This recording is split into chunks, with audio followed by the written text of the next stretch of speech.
4 பேர் நமக்கும் வேண்டும், 4 பேருக்கு நாமும் வேண்டும் என்ற அடிப்படையிலே சிந்தித்து நமது வாழ்க்கையை ஓட்ட வேண்டும். பணம் சம்பாதிப்பது ஒரு வாழ்க்கையினுடைய ஒரு பகுதி தான். அதுவே முழுமையானது அல்ல. நிறைய பேர் நினச்சிக்கிறாங்க, பணம் சம்பாதிச்சா போதும், இந்த உலகத்தில் நம்ம ஒரு உயர்ந்த ஒரு அந்தஸ்தில் இருந்தால் போதும் அப்படின்னு மாதிரி. ஒரு இறப்புக்கு ஒருவர் சென்றிருந்தார். அங்கே கூட்டமே இல்லைங்க. ஒரு 10 பேர் 15 பேர் தான் இருப்பாங்க. இந்த டீ காஃபி எடுத்து கொடுக்குறதுக்கு கூட ஆள் இல்லாத ஒரு சூழ்நிலையிலே அங்கே இருந்ததை பார்த்தேன்.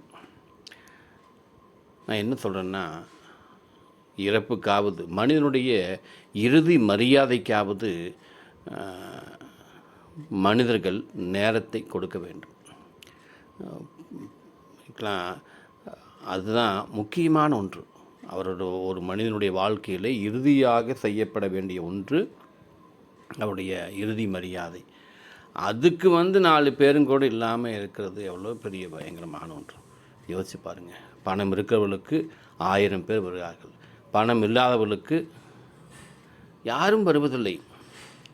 என்னங்க அநியாயம்! நல்ல மனிதனுக்கு மரியாதையே இல்லைங்க. நல்லா வாழ்ந்த மனிதனுக்கு மரியாதையே இல்லை. எவ்வளோ ஒரு கஷ்டமான ஒரு சூழ்நிலை பாருங்கள்.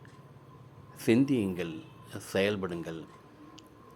4 பேர்த்துக்கு நாமும் வேண்டும், 4 பேர் எனக்கும் வேண்டும் என்ற அடிப்படையிலே சிந்தித்து உங்கள் வாழ்க்கையை தொடருங்கள். உங்களுக்காக பிரார்த்தனை செய்கிறேன். ஷேர் பண்ணுங்கள், சப்ஸ்கிரைப் பண்ணுங்கள். God bless all.